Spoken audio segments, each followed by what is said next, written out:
Salut YouTube! On a été reçu par la première vice-présidente de l'Assemblée nationale, Nadège Abo-Mongolie. On a parlé minorité, Gaza, VSS dans la police. Une interview vaste, mais éclairée par son expertise. Merci à elle et son équipe. Je vous laisse avec l'interview.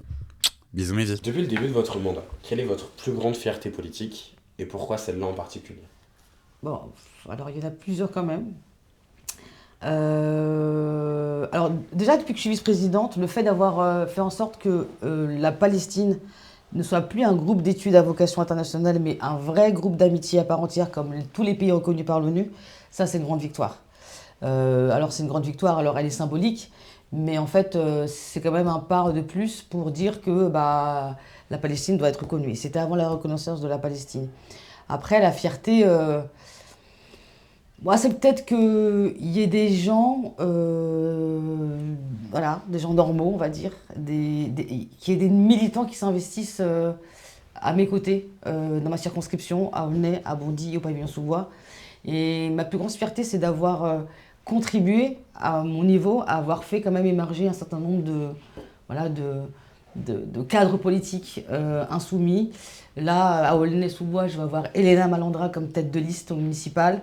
C'est quelqu'un qui s'est engagé en politique il y a 3 ans, mais qui avait des convictions, qui est déterminé et qui a une tête bien faite.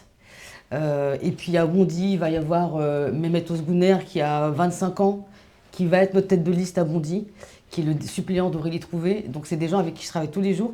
Et je pense que c'est peut-être notre fierté de faire émerger des talents politiques comme ça. Ça correspond à notre mission, nous, en tant que, ce que je considère être notre mission en tant que député et cadre de la France Insoumise. Merci Nadège. Pourquoi avoir choisi la Commission des Affaires étrangères et quelles priorités y défendez-vous aujourd'hui? Alors la Commission des Affaires étrangères, c'est parce que moi je considère qu'en fait on ne peut pas comprendre la France sans comprendre le monde. Il y a ça, il y a évidemment aussi mes appétences personnelles. Moi, je m'intéresse beaucoup aux questions internationales. À la France Insoumise, il se trouve que ces questions-là ont une place importante. Donc, je trouvais important d'y être. Et puis, ça donne aussi l'occasion de parler en commission Affaires étrangères de sujets qui passent un peu sous les radars. Donc, c'est vrai qu'on s'intéresse beaucoup à la relation entre la France et un certain nombre d'États africains, mais pas seulement. Ça permet en fait les relations internationales de parler, par exemple, quand on parle de trafic d'armes au Soudan, c'est mettre aussi un petit peu au pied du mur les responsables politiques qui laissent faire. Moi, j'ai déposé une question écrite, j'ai posé une question orale sur ce sujet-là, je n'ai jamais eu de réponse, quand même. Ça permet aussi, en fait, en commission affaires étrangères, finalement, de brasser plein de sujets différents. Par exemple, en affaires étrangères, on peut parler aussi de la question des océans. Il y a des traités internationaux qui sont débattus dans cette commission-là. Donc il y a des questions écologiques qui sont aussi importantes. Donc les questions aussi de droits des femmes. Donc en fait, je trouve que c'est une commission qui permet de brasser assez large sur la question des causes communes, des biens communs et des grands sujets de solidarité internationale et finalement de notre commune humanité, quoi. Merci. À propos de Gaza, qu'est-ce que doit faire le gouvernement français maintenant, selon vous? Et qu'est-ce qui vous paraît le plus urgent, le plus crédible, le plan le plus crédible? Alors déjà, pour la France, il est urgent de sortir du déni.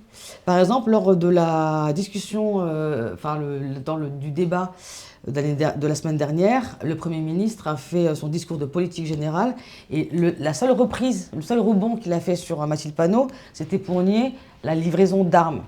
Alors évidemment, il joue sur les mots. Parce qu'en fait, peut-être qu'ils ne livrent pas des kalachnikovs, mais les livraisons d'armes françaises, ce sont des composants militaires, ce sont parfois des munitions.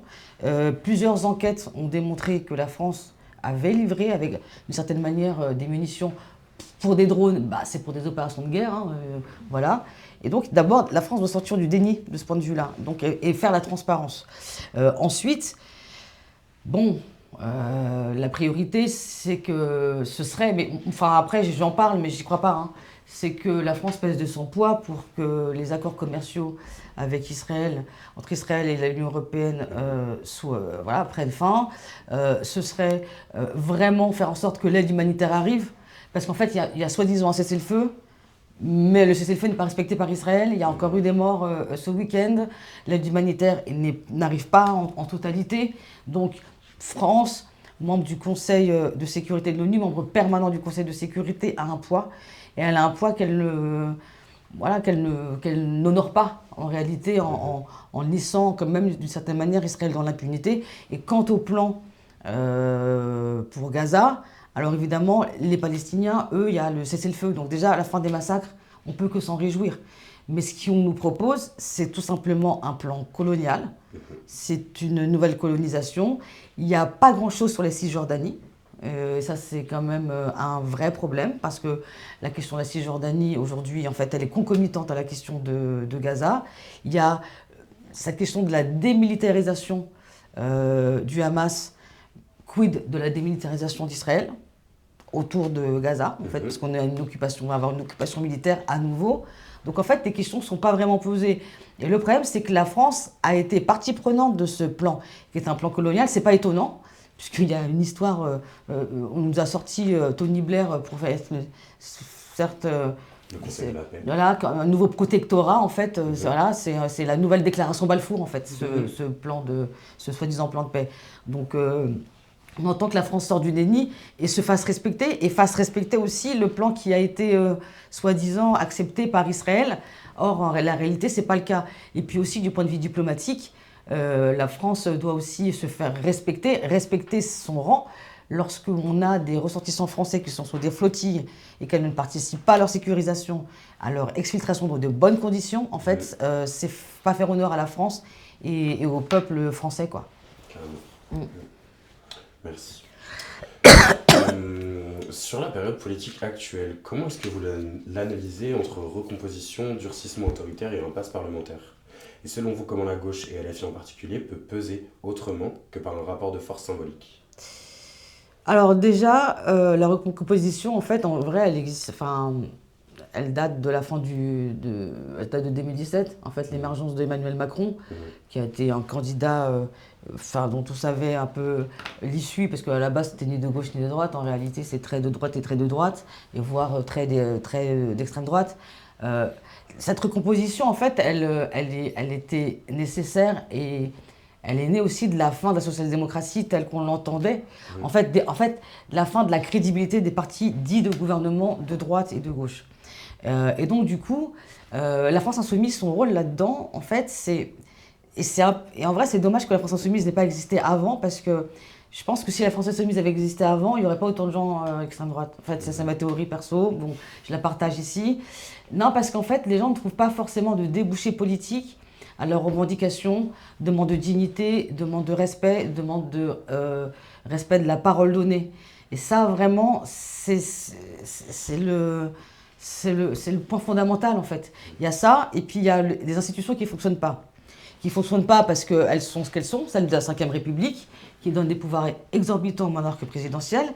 Mais il y a aussi la pratique du pouvoir. Et donc la pratique du pouvoir dans les mains d'un Emmanuel Macron, ça donne une démocratie autoritaire, donc une démocrature, avec tous les atours d'une démocratie, les outils d'une démocratie, mais avec une utilisation maximale pour en tirer les moyens d'action les plus autoritaires, les 49.3, le fait que quand même on ait un président qui laisse tirer comme ça le temps sans gouvernement, sans ministre. On a même vu un Premier ministre qui faisait des consultations de partis sur le budget, alors que le travail sur le budget, c'est un travail de gouvernement. Et en fait, on s'habitue presque à ce qui est comme ça, des nominations tardives. L'année dernière, la nomination du Premier ministre, c'est inédit. En plus, on est la risée du monde. Donc nous, notre rôle, c'est d'être le débouché politique de celles et ceux qui veulent renverser la table pour la justice sociale, pour l'égalité, pour la justice écologique, mais aussi pour les droits démocratiques et sociaux. Et ça, les partis politiques, c'est des débouchés. Les mouvements politiques, c'est des débouchés. Parce qu'il faut toujours s'appuyer sur le mouvement social. Il y a eu la grande réforme des retraites, grand moment de politisation aussi. Et donc nous, notre rôle en tant que mouvement, c'est d'accompagner aussi ces grands moments de mobilisation. Alors on accompagne de manière matérielle et puis en étant les porte-voix. Grand moment de politisation aussi, tous les mouvements contre les génocides en Palestine. Donc à notre niveau, on co-organise des choses Voilà. Pareil sur toutes les luttes écologiques sur lesquelles on est. Et donc en réalité, nous, on est en mode un pied dedans, un pied dehors. Mais sauf que le pied dehors, c'est nous, en fait, ce qu'on sollicite, c'est l'auto-organisation du peuple. C'est pour ça que Bloc-Contre-Tout, c'était très bien en termes d'auto-organisation. Pour un mouvement auto-organisé, c'était vraiment pas mal, la mobilisation. Et donc, c'est continuer ce genre de choses. Parce qu'effectivement, on est dans une impasse institutionnelle. Nous, on prône une 6e République, une constituante. Et en fait, ce qu'on veut, c'est une élection présidentielle. D'ailleurs, maintenant, voilà, la grande majorité des Français interrogés par différents sondeurs montrent que voilà, l'issue, c'est la présidentielle et que tout le monde a identifié que le problème, c'était Macron aussi. Macron est celle de ceux qui s'arrangent avec lui pour ne pas redonner la parole au peuple. Nous, on dit qu'il faut redonner la parole au peuple. Et évidemment, il faut une constituante, une assemblée constituante. Nous, l'idée, c'est qu'il faut tout refonder, c'est-à-dire à la base, quand la 5e République a été mise en place, ça a été fait en chambre, entre quelques personnes. Là, aujourd'hui, un processus constituant, c'est des assemblées constituantes avec des gens qui nous expliquent de comment doit fonctionner, par exemple, les différentes strates de collectivités locales. Est-ce qu'il faut mettre dans la Constitution la règle verte pour, qui est un peu une règle qui dirait qu'on ne consomme pas, on n'exploite pas la planète plus que ce qu'elle ne peut. Quels nouveaux droits on met dans la Constitution? Est-ce qu'il y a des corps intermédiaires qui doivent être élus? Quels seraient les modes de scrutin? Enfin, c'est tout ça qu'on doit mettre. Et évidemment, il y en a qui ont peur de tout ça. Donc, nous, en fait, on continue à creuser notre sillon là-dessus. Quand on parle de la motion de destitution, c'est pas seulement parce qu'on se dit que ça sera voté dans les différentes chambres, c'est aussi participer à la discussion politique dans le pays et au rapport de force pour que tout le monde comprenne que Macron doit partir et pousser à ça. Donc ça, c'est des stratégies dedans-dehors. Alors évidemment, lorsque des gens veulent critiquer la France Insoumise, ils disent que c'est le chaos. Mais en fait, je suis désolée, il n'y a pas de raison d'exprimer différemment de la manière avec laquelle on le fait la colère dans ce pays. Il y a un immense sentiment de colère et en même temps de résignation. Et nous, ce qu'on veut, c'est que la résignation ne l'emporte pas. Merci. C'est ce que je dis souvent, c'est que en fait, moi je suis très content qu'il y ait des gens qui parlent fort pour nos droits, en fait. Que je préfère quelqu'un qui crie pour mes droits que quelqu'un qui se tait face. Et puis quelle raison, en fait, quelle raison il y aurait de se réjouir de la situation actuelle? Parce qu'en fait, on a l'impression qu'on aimerait qu'on soit là seulement pour féliciter, pour s'autocongratuler, pour dans l'autosatisfaction. Non, il n'y a pas de motif de satisfaction. En revanche, nous, on a des solutions. Et ces solutions-là, elles sont très claires. Elles sont d'ailleurs très souvent partagées. Donc, ouais, nous allons continuer. Merci. Si on parle des personnes minorisées en France, quel constat faites-vous en 2025? Et quelles seraient selon vous des mesures que l'Assemblée pourrait adopter dès demain pour atténuer les discriminations, les inégalités qui... On est dans une période très inquiétante de normalisation de l'imaginaire raciste de l'extrême droite qui a contaminé à peu près tout le monde.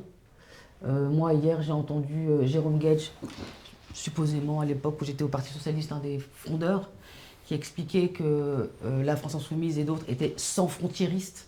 Sans frontiéristes, c'est une terminologie d'extrême droite très connue, c'est même une terminologie lepéniste.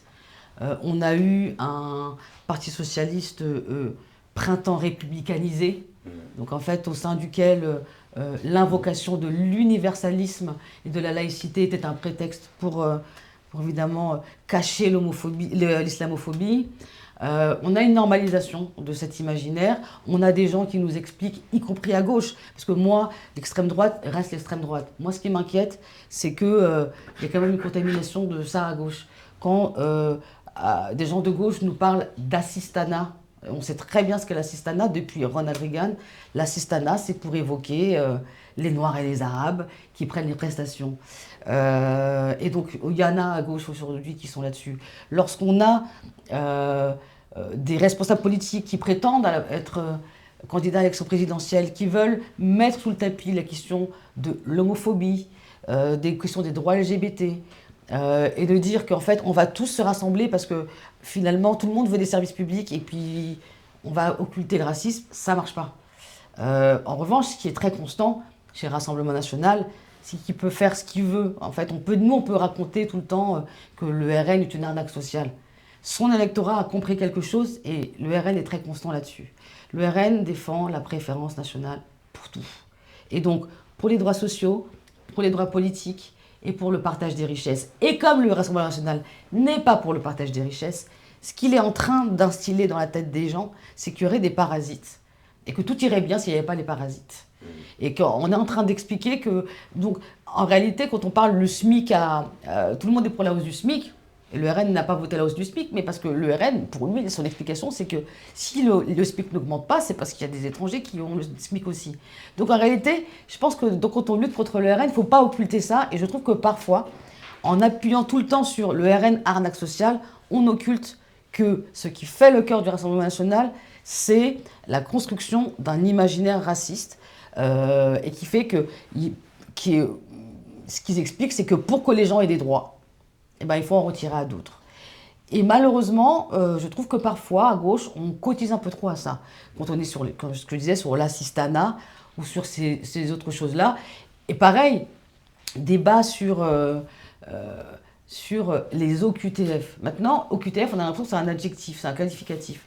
OQTF, c'est une situation administrative et dans la plupart du temps, en fait, ça ne concerne pas des personnes dangereuses ou autres.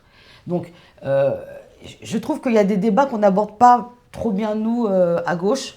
On donne trop le bâton et on cotise aussi à ça. Donc nous, notre rôle, c'est d'expliquer que, attention, à chaque fois qu'il y a une loi répressive à l'égard des personnes minorisées, des personnes issues de l'immigration, parce que le contrôle aux faciès, tout ça, ça c'est sur des Français, hein, mais bon, ils sont perçus comme extérieurs. Quand il y a des droits rognés pour les immigrés, en général, c'est suivi de droits rognés pour tout le monde. RSA, réforme de droit d'assurance chômage, c'est ça notre rôle aujourd'hui. Et notre rôle aujourd'hui, c'est d'expliquer que le racisme, c'est un système de domination qui est évidemment une aubaine pour les capitalistes qui ne veulent pas partager la richesse. Et sauf que on a un petit problème, je trouve, moi, de formation là-dessus. Parfois, j'ai l'impression même que c'est dur à dire pour certains à gauche qu'il y a cette constance du racisme dans le vote RN et qu'il faut le déconstruire, parce que c'est dur à déconstruire, mais parce qu'en fait ça concerne parfois sa propre famille, son tonton, son grand-père, etc. Mais la réalité, elle est celle-ci, et eux, ils sont constants. Et si ça fonctionnait de dire que le RN est une arnaque sociale depuis 2022, où on a vu ce qu'ils n'ont pas voté, ça se saurait. Là, aujourd'hui, entre 2022 et 2024, ils ont gagné des députés alors qu'on a répété matin, midi, soir qu'ils n'ont pas augmenté le SMIC. Donc peut-être, message à tout le monde, peut-être qu'il faut changer le braquet sur la lutte contre le Rassemblement National. Après, sur les mesures législatives, déjà, en vrai, il y a beaucoup de choses qui existent. Il faut déjà que les lois soient appliquées. Ensuite, avec Danielle Obono, qui est présidente du groupe d'études sur la lutte contre le racisme et les discriminations religieuses, eh bien, on est en train de travailler un code de la non-discrimination qui reprendrait un peu toutes les recommandations sur comment former dans la justice, dans la police, comment accompagner les victimes, comment faire en sorte que les représentations, y compris dans l'audiovisuel public, soient quand même plus réalistes, enfin, plus proche de ce qu'est la France d'aujourd'hui. En fait, tout un tas de choses comme ça. Après, aujourd'hui, tous les textes qui ont été débattus depuis que je suis députée à l'Assemblée, c'était surenchère pénale dans la lutte contre le racisme et l'antisémitisme, porté par la macroniste et notamment Caroline Yadan, qui était dans une sorte de volonté à chaque fois, dans ces moments-là, de redéfinir ce qu'est l'antisémitisme. Donc voilà. Oui, il y a toujours ce genre d'amendement qui débarque en fait. Donc en fait, pas vraiment de volonté de lutter contre toutes les formes de racisme. Donc voilà, donc nous on continue à travailler sur le sujet. On a plein de propositions.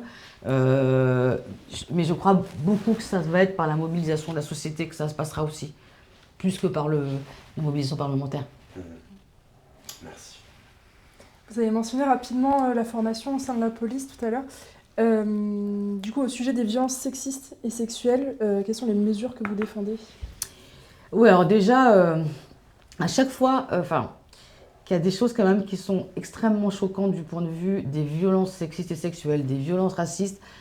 Le problème, c'est qu'on est tout le temps confronté à un silence radio des autorités, et notamment du gouvernement.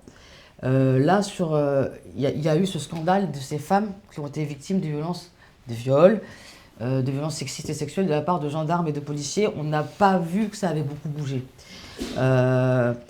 Bon, déjà, on est quand même dans un environnement très viriliste, il faut le dire, dans la police et dans la gendarmerie. Il y a, je crois, que 20% de femmes dans ces milieux-là. C'est très difficile. Moi, j'ai déjà été amenée à accompagner une femme victime de violence dans un commissariat. C'est aléatoire, on ne tombe pas forcément sur des personnes qui sont formées pour ça, y compris même le cadre dans lequel on est reçu, ça ne va pas. Donc il y a vraiment tout un travail à faire pour vraiment l'environnement dans lequel sont reçues les femmes victimes de violences. Et en fait, le problème, c'est que le métier de policier aujourd'hui, c'est enquêter et punir, en fait. C'est un peu ça. Mais il y a aussi la question d'accompagnement. Et donc ça, c'est des choses qu'on dit, c'est qu'il doit y avoir un accompagnement social. Et donc au sein des commissariats, au sein des gendarmeries, il doit y avoir en fait des cellules spécifiques dédiées à la prise en charge des violences sexistes et sexuelles. Il doit y avoir même, donc ça c'est pour les personnes, voilà, c'est pour les citoyennes et les citoyens, mais aussi au sein même de l'institution policière, quand même une remise à plat, même pour qu'il y ait des remontées sur ce qui se passe, parce que j'imagine que ces violences sexistes et sexuelles qui ont été commises, il y avait des témoins, des personnes gênées, etc. Et donc il y a eu quand même une omerta, parce que les chiffres sont très élevés, sur 400 personnes victimes. Donc voilà. Ensuite, le problème, c'est que les gens ne connaissent pas leurs droits. Donc ce qui est important aussi, c'est que systématiquement les droits des personnes qui viennent parler de violences sexistes et sexuelles soient donnés. Moi, quand j'ai fait l'accompagnement d'une personne récemment, ça n'a pas été le cas.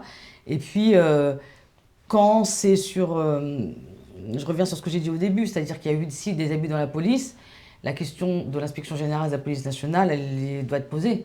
C'est-à-dire que, bon, déjà, en général, il faut dépayser les enquêtes, ça c'est sûr, c'est la première des choses. Mais franchement, on sait bien que ça ne marche pas. Donc je pense que ça doit être réformé et qu'il doivent être associés à cette IGPN des gens qui sont extérieurs à la police, des gens qui sont enseignants ou chercheurs par exemple, des personnalités qualifiées sur les violences sexistes et sexuelles, sur le racisme, peut-être parfois des parlementaires ou des citoyens. En fait, ça doit être quelque chose... En fait, la police doit être contrôlée par des citoyens. Et donc l'IGPN doit faire entrer des citoyens en son sein. Merci.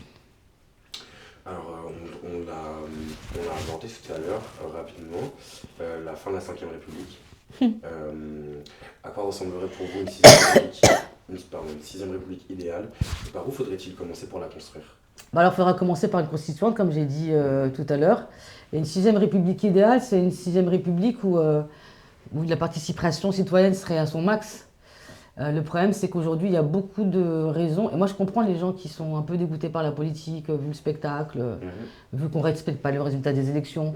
Mais ça serait déjà trouver des moyens que les gens se sentent vraiment représentés et pas seulement à l'Assemblée. Y compris, moi je sais que dans les préfectures, il y a beaucoup de problèmes. La préfecture, c'est l'État dans les départements. Elle gère quand même tout ce qui touche au quotidien des gens. Il y a des dysfonctionnements. Quel est le contrôle citoyen dedans, par exemple? Ça serait une vraie séparation des pouvoirs. Mais une vraie, parce que c'est écrit dans la Constitution. Mais dans la pratique, on voit bien, tout à l'heure je parlais du fait qu'à un moment donné, le président de la République a reçu les partis pour parler du gouvernement. C'est impossible, en fait. C'est inacceptable et inimaginable. On voit un ministre qui a fait son petit budget, il a été nommé, il a fait son petit budget tout seul. Donc il y a ça. Il y a ensuite, quand même, aujourd'hui, demain, dans les jours à venir, toutes ces salamalek autour de l'ancien président de la République, Nicolas Sarkozy, où le ministre de la Justice exprime sa solidarité avec lui qui a été condamné, dit qu'il va aller le voir en prison, commente si le pouvoir judiciaire, voilà, il n'y a pas de séparation. Là, Darmanin est dans un trip très politicien, et donc de dévoiement total des institutions. Donc déjà, il faut tout revoir. Donc, et c'est aux citoyens de déterminer comment on sépare vraiment les pouvoirs. Parce qu'à mon avis, il y a des choses à imaginer. Il y a des choses à imaginer, après, une constituante, il y a quand même des prérequis. Si c'est une constituante après une élection présidentielle remportée par un président Mélenchon, moi c'est mon choix, Mélenchon, donc je le dis après tranquillement. Comment est-ce qu'on parle des droits des travailleurs? Ça aussi, je pense que c'est un truc hyper important. Quelles sont les institutions, en fait, il faut remodeler toutes les institutions qui parlent de nous, des droits des travailleurs, des droits des citoyens dans les départements. En fait, l'éducation, comment est organisée l'éducation nationale. En fait, c'est tout ça dont il faut parler dans une constituante. Et c'est ça qui serait une 6e République idéale, c'est qu'à chaque étape, à chaque grand changement, que les citoyens soient vraiment investis. Alors nous, on essaye à notre niveau de faire participer déjà par le vote. Donc, d'où nos grandes campagnes sur l'inscription sur les listes électorales, d'où nos travail militants qui ciblent spécifiquement les endroits où les gens votent peu. Et on a fait quand même baisser l'abstention dans certains endroits, notamment aux européennes, notamment aux élections législatives. Aux européennes, moi sur ma circonscription, à Aulnay-sous-Bois, on a fait 40% des élections, des suffrages, et on a fait reculer le taux d'abstention par rapport à 2019. Et ça, c'est un travail quotidien, mais en fait, faire reculer le taux d'abstention, c'est aussi dire aller participer et préparer les gens ensuite à participer dans le cadre d'un travail constituant. Et je pense que ça va être... moi, je pense que là, ça serait bien qu'on fasse ce genre de campagne là, dans l'avenir. Des espèces d'ateliers constituants, parce que de toute façon, ça va arriver et nous, on veut que ça arrive. Merci. Sur une note un peu plus personnelle, quel moment de votre parcours vous a le plus forgé pour affronter l'institution? Et en quoi ça influence aujourd'hui votre façon de diriger? Alors, l'institution Assemblée nationale. Oui, je dis diriger. Ouais, bon alors après, c'est pas pour... je vais paraître un peu désinvolte, mais en vrai, être député, c'est pas non plus les mines de sel. On a 5 600 € net par mois, donc je serais mal placée pour me plaindre. Après, c'est vrai que certains doivent sacrifier des carrières.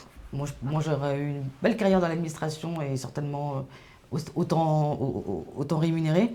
Mais en fait, je pense que dans ma vie personnelle et militante, j'ai déjà été préparée à plus compliqué que ça. Enfin, déjà, dans les études que j'ai faites, moi j'étais au CELSA et puis à Sciences Po, choc social quand même, c'était pas forcément très facile.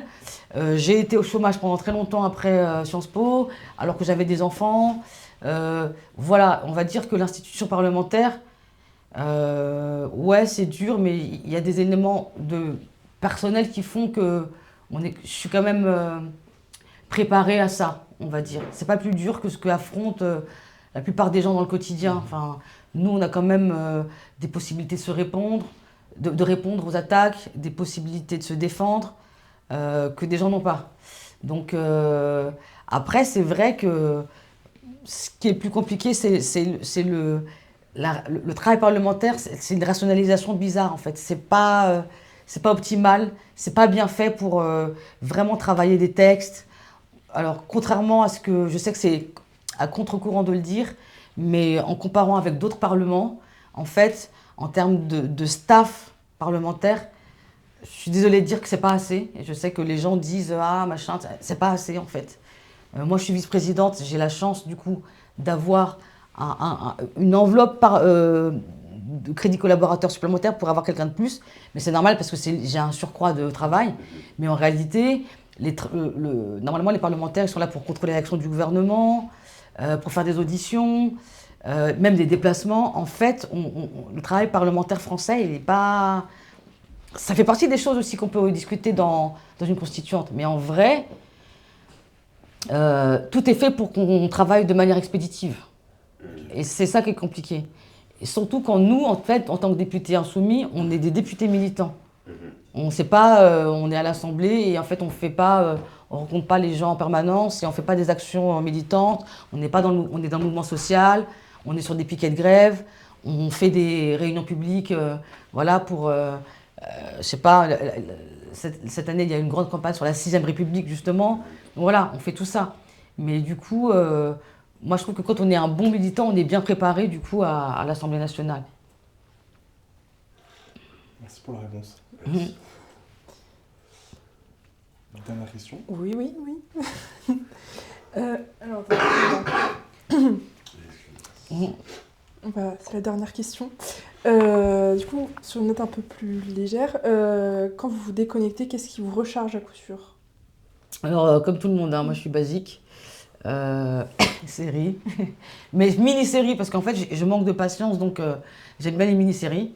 Avec des 3 rêves. Il y en a une que j'ai vue il n'y a pas longtemps.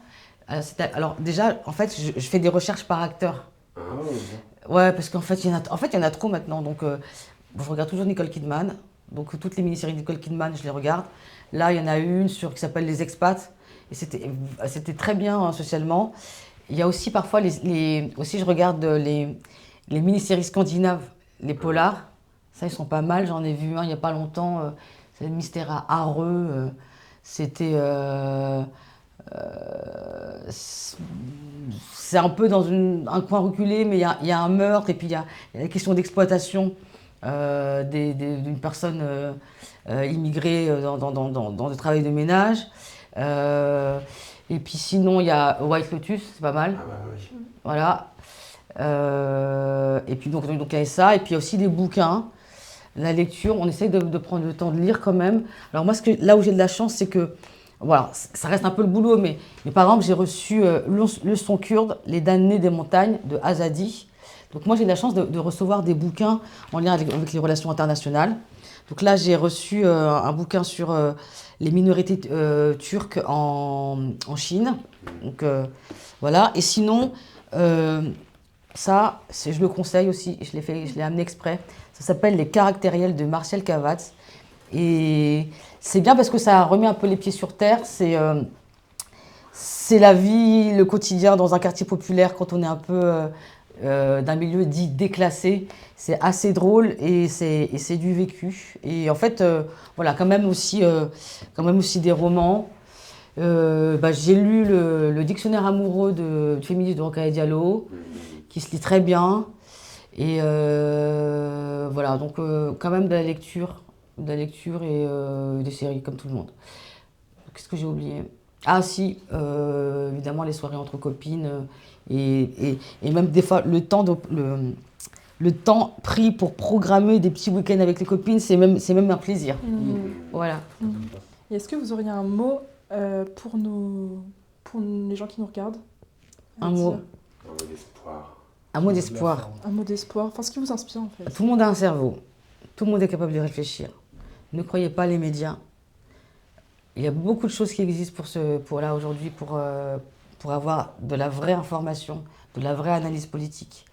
Dans la mesure où les médias sont détenus par des milliardaires dont les intérêts sont connus. En tout cas, c'est pas la justice sociale, c'est pas la lutte contre les discriminations. En fait, voilà, prenons-nous en main nous-mêmes. Il y a des gens ailleurs dans le monde, je pense au mouvement de protestation de la Gen Z, voilà, qui s'auto-organisent pour lutter contre toutes les formes de domination. Nous, on a les moyens de le faire différemment. Et de toute façon, en plus, j'ai assez confiance dans les nouvelles générations sur leur capacité à ne pas se laisser embrouiller par tout et n'importe quoi. Voilà. Ouais. On a tous un cerveau et on est tous légitimes. Merci beaucoup, Merci. Nadia. Merci. Merci à vous.